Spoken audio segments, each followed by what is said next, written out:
Esta es la noticia que comenzó a circular desde la medianoche de hoy, cuando Lilian Tintori, Antonieta Mendoza de López y Mixi Capriles de Ledesma se encadenaron en el Vaticano para exigir la liberación de los presos políticos del gobierno de Nicolás Maduro.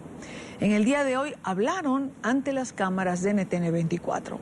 Lilian Tintori fue la primera y se refirió al gesto, al simbolismo de estar allí, por supuesto, al proceso de diálogo que se adelanta en Venezuela.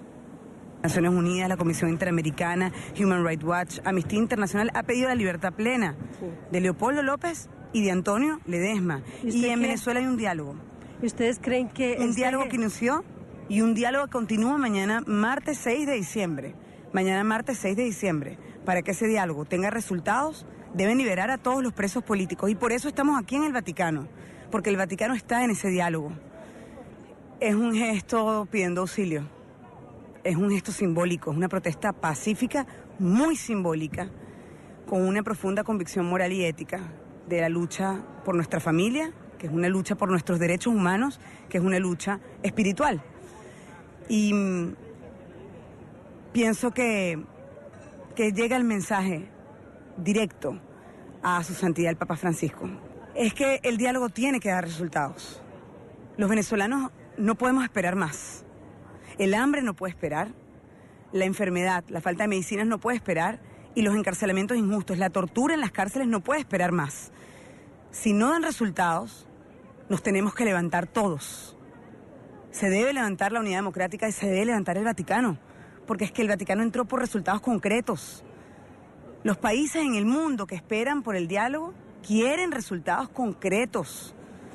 Tintori también se pronunció en relación a los presos políticos que en Venezuela comenzaron ayer una huelga de hambre y a las denuncias de que habrían sido golpeados. Presos políticos iniciaron una huelga de hambre en las cárceles, en la cárcel del Helicoide, y la información que nos llegó, muy dolorosa, y estamos aquí por ellos, es que los golpearon. Los golpearon al iniciar una huelga de hambre, una huelga que es legítima. Mixi Capriles, esposa del alcalde metropolitano Antonio Ledesma, que por cierto recientemente cumplió más de 600 días privado de su libertad, también se refirió al aquí y a la hora que atraviesa Venezuela. Bueno, como bien sabemos, en nuestro amado país de Venezuela estamos viviendo una hora menguada, una hora de profundo dolor y de profunda angustia existencial hacia nuestros seres que constantemente, las 24 horas al día, pasan trabajo para poder comer. En Venezuela creemos profundamente, los que somos demócratas, creemos profundamente en la institución de nuestra Santa Iglesia. Es por ello que hoy estamos aquí una vez más, porque ayer también comenzamos una vigilia, pudiésemos llamarla así, que nos conduzca a que el mundo entero una vez más escuche por parte de los venezolanos demócratas lo que sentimos realmente. Creemos profundamente en el diálogo. El gobierno ha pretendido y bueno, sensiblemente lo ha logrado así, hacer un monólogo. Es el gobierno el que habla con sus tres compañeros expresidentes a quienes respetamos, pero que nosotros como oposición tendríamos que haber llamado a tres otros expresidentes que no son precisamente proclives al gobierno. En Venezuela lo que vivimos es algo terrible. Antonieta Mendoza de López, madre del preso de conciencia Leopoldo López, entre otras cosas, refirió que su voz es la de todas las madres que tienen un hijo preso. Estamos aquí pues tenemos confianza en su santidad, lo que él representa para la paz del mundo, para las libertades, para la democracia. Somos todos católicos practicantes y tenemos confianza, por eso estamos aquí, por eso vinimos. El Vaticano medió en el diálogo venezolano, no ha dado resultado. Esperamos que intercedan ahora para que dé los resultados que esperamos. Confiamos. Y yo represento, quiero decirlo, a todas las madres de esos rostros que están ahí, que no tienen voz, pero nos tienen a nosotros como la voz de la tristeza, del dolor, del sufrimiento de las madres que tienen a sus hijos presos injustamente, solamente por pensar distinto, solamente por disentir. Esta es la forma como una dictadura responde al no estar de acuerdo con ello. Nosotros no estamos pidiendo entrevistas aquí, nosotros estamos aquí, es un acto simbólico, no violento, es una lucha espiritual y vamos a estar aquí, vamos a rezar el rosario. Hoy es el día del rosario, mañana será otro día. Mañana es el día del que se vuelven a sentar y como comentó Lilian, mi nuera, si no hay resultados, que se levante la unidad, que se levanten los mediadores y que se levante el Vaticano. Antonieta Mendoza de López, Lilian Tintori, Mixi Capriles de Ledesma, un diálogo sin resultados pues no tiene sentido, no conduce a nada. Para hablar de esto, quiero saludar a Javier Elaje, él es director jurídico de Human Rights Foundation. Javier, buena tarde, gracias por acompañarnos. Gracias, Dania, por tenerme en tu programa. Javier, es un gesto impregnado de algo de desesperación, es decir, pareciera que se han hecho tantas cosas para pedir la liberación de los presos políticos que encadenarse al Vaticano o hacer una vigilia o hacer presencia simplemente allí para llamar la atención del Papa Francisco ya pareciera ser como una medida desesperada, ¿no?, de alguna forma. Sí, este tipo de medidas que tienen son medidas simbólicas muy importantes porque buscan acercar una realidad terrible que es la que padecen los presos políticos, gente inocente que está cumpliendo una pena por estar en contra del gobierno, por oponerse al gobierno, un derecho democrático que en cualquier país libre, en cualquier país democrático, toda la prensa independiente, todos los políticos opositores hacen a diario. Eso no se puede en los países autoritarios y eso es el caso de Venezuela y el caso de presos políticos concretos, prisioneros de conciencia, como son Leopoldo López, que sirve su prisión desde una cárcel militar en condiciones deplorables, pasando el gran porcentaje de su tiempo aislado de cualquier tipo de comunicación con su familia, en un cuarto pequeñísimo, haciendo sus necesidades biológicas ahí mismo, en la misma habitación donde se encuentra a diario, pasando una situación permanente de inmundicia, ¿no? Y el caso de el alcalde de Ledesma, que está ahora por un problema de salud, le permitieron cumplir su prisión desde su domicilio, ¿no? Entonces, pero ambos están privados de libertad, siendo que son personas inocentes. Este tipo de actos simbólicos de su familia, de la mamá y de la esposa de Leopoldo, al igual que de la esposa del alcalde de Ledesma, busca acercar al público en general, en este caso de Roma, del Vaticano, y a quienes se enteren de la noticia a través de los medios de comunicación, esta realidad terrible que viven los presos políticos. Entonces sí me parece que cumple ese propósito de manera positiva. Si todas las personas del mundo estuvieran estuvieran viviendo lo que vive Leopoldo López, o la prisión, la vigilancia permanente que vive el alcalde Ledesma, seguro que no toleraríamos esa realidad. Pero los seres humanos preferimos no escuchar eso, no darnos cuenta. La gente del Vaticano prefiere no darse cuenta, el Papa prefiere tal vez no enterarse tanto del tema. Entonces este tipo de acciones tienden a llevar el mensaje al público en general.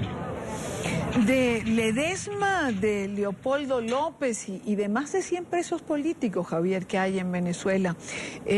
Hay fotografías allí en la Plaza de San Pedro de todos los presos políticos, los que se supone que para dialogar tendrían que estar afuera. Por el contrario, en la noche de ayer, un grupo de estos presos políticos inició una huelga de hambre en apoyo a la vigilia que se estaba instalando en la Plaza de San Pedro, allí en el Vaticano. Fueron maniatados, se les golpeó a muchos de ellos para evitar esta huelga de hambre, para tratar de presionarlos. Y cuando uno escucha este tipo de denuncias, se pregunta de qué tipo de derechos humanos habla la revolución bolivariana.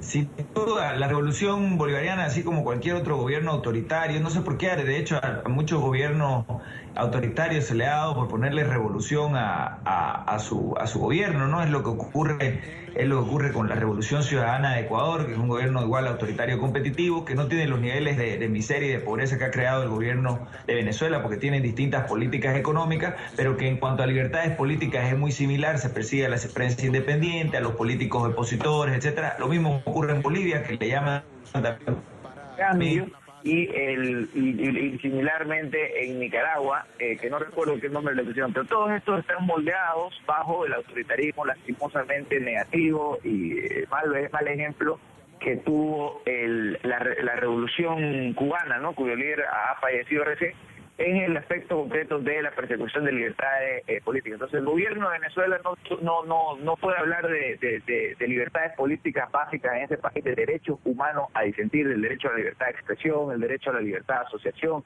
el derecho al acceso a la justicia y el debido proceso ante un poder judicial independiente. No puede hablar de ninguno de esos derechos porque al contrario tienen completamente cooptadas las instituciones, específicamente el Poder Judicial, que opera como un brazo institucional del capricho autoritario del gobierno. Tiene que entenderse que no esta es una situación excepcional en relación a lo que ocurre en la mayoría de las democracias latinoamericanas, ¿no? Colombia, por ejemplo, que ahora ha pasado un proceso de referéndum, que hay temas muy importantes en la discusión de la política del día a día. Es impensable que estaría preso el alcalde de Bogotá, ¿no?, bajo un gobierno autoritario a nivel nacional, o impensable que alguno de los principales líderes opositores, por ejemplo el presidente Uribe, que tuvo una campaña importante contra una política del gobierno en relación al acuerdo de paz, por ejemplo, impensable que él estuviera preso ahorita y su esposa encadenada en el Vaticano. Eso es lo que tenemos que entender las personas que vivimos en democracia, que es lo que está ocurriendo en Venezuela, ¿no? Un gobierno que no respeta el derecho básico de los opositores a disentir. ¿Y por qué menciono a los líderes y no los nombres de las 100 otras personas, aunque sí, obviamente, estamos abogando igual por su libertad? Es porque los líderes tienden a reflejar la situación de millones de personas, ¿no? Leopoldo López, al final, más allá de ser una persona concreta, representa mucho más que esa persona, representa un símbolo a quien siguen millones de personas que forman parte de la fuerza pro democracia en Venezuela, ¿no? Entonces, su prisión es un mensaje que le dice a los 5 millones de personas que lo siguen, o a los millones de personas que lo siguen en Twitter, es un mensaje que le dice: si ustedes, igual que Leopoldo, se paran y reclaman contra el gobierno y salen a la calle a reclamar, nosotros igual lo meteremos preso y lo meteremos en una cárcel militar y tal. Entonces el gobierno reacciona con fuerza en relación a los líderes, con la finalidad de que los movimientos que están por detrás de esos líderes no puedan producirse. Javier, una última pregunta en relación al diálogo en particular, a este proceso de diálogo que se ha intentado, y digo intentado porque hay unas condiciones que no se han cumplido. ¿Qué objetivo tiene el diálogo? Es decir, el Vaticano pidió, por poner algún ejemplo, que cesaran los insultos, que se le bajara la estridencia a la palabra, que no se hicieran manifestaciones. La oposición cumplió, suspendió manifestaciones, ha estado muy parca en declaraciones. Sin embargo, del otro lado no. Mañana es una fecha particular. La oposición dio, digamos que la fecha del 6 de diciembre para decidir si se levantaba de la mesa o no. ¿Tiene sentido llevar un diálogo adelante cuando no hay progreso o cuando no se cumplen las condiciones preestablecidas? La última parte de la pregunta no se me cortó. Me dice que ¿Tiene sentido, ¿tiene sentido llevar un diálogo adelante donde no se cumplen las condiciones establecidas o donde no hay progresos visibles?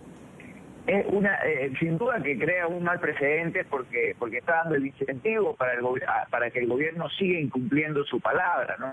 Ahora es muy difícil tener una posición categórica en relación a este tipo de situaciones. La única posición categórica puede ser en relación a principios, ¿no? O sea, el principio de que no tienen que haber presos políticos tiene que respetarse y tiene que exigirse y tiene que tratar de lograrse de la manera más inmediata posible. Ahora, como la realidad es que estos presos políticos están presos con un militar ahí parado, con un poder militar dirigido directamente del gobierno de Maduro, que lo tiene ahí, con un poder judicial que le estampó una sentencia condenatoria por 14 años de cárcel a Leopoldo López. Entonces, como hay esta realidad en la que el gobierno se ampara para justificar su abuso,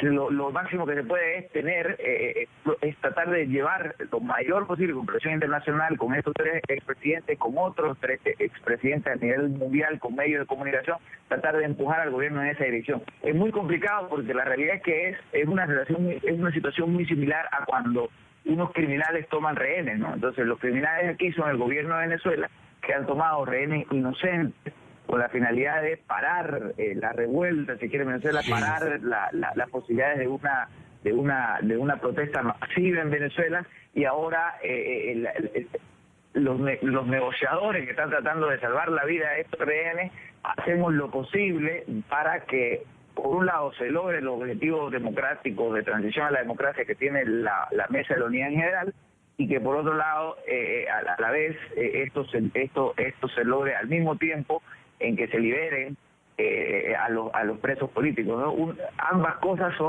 serían pasos importantes en la misma dirección, que se liberen los presos políticos para que puedan seguir buscando un referéndum este año, o que haya una transición a la democracia tras la cual sin duda inmediatamente se liberarían a todos los presos políticos. Quiero agradecer a Javier Elaje, director jurídico de Human Rights Foundation. Javier, un placer tenerte en el programa. Gracias, Irán, y a ustedes por la invitación, como siempre. Saludos.